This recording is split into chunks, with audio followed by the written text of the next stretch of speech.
Something that I didn't mention before about the dashboard camera mount is that I had painted it a flat black in order to reduce any potential glare reflecting off the wood onto the windshield and thus getting the glare. Now I taped the rubber feet on the mount simply because the rubber would have greater grip on top of the dashboard. Painted and it would slide around a bit too much. That's not what you want. Now this particular setup will do just fine as far as normal driving. Want a little bit of extra stability? You put a couple of bean bags on it. Should be more than sufficient unless of course you are driving like you're the Duke boys, you know, and being chased around Hazard County. Then this mount ain't gonna do it for you. But for normal driving, normal videotaping inside a vehicle, this is more than sufficient. Alright, so it's hard to actually gauge the amount of light that could be reflected off the mount and onto the windshield to be picked up by the camera. And I couldn't really replicate that. So I just figured I'd do a little bit of test shots with the dashboard camera mount after it had been painted.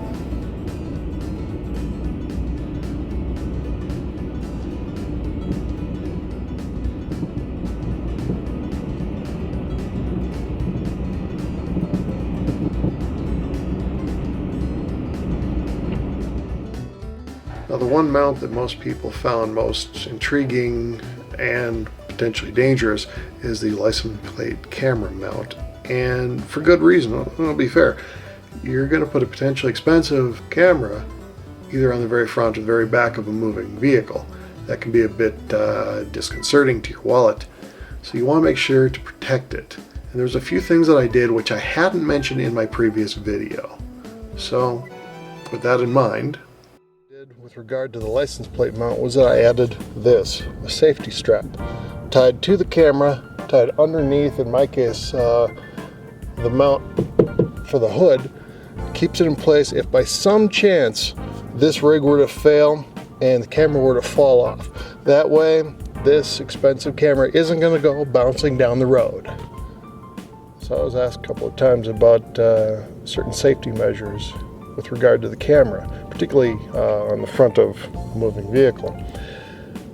One of the things that I didn't mention in my previous video that I did not just for shots where I had the camera mounted to the front of the vehicle, but even when I use them, when I shoot around in the backyard or wherever, is that I always make sure to put on a UV lens. They're cheap, about $5. Slap them on the front.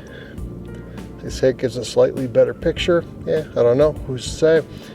But it does provide a cheap base of protection. Rock comes flying up, rather have it hit that than actually hit your expensive camera lens. Just a thought. So there you go.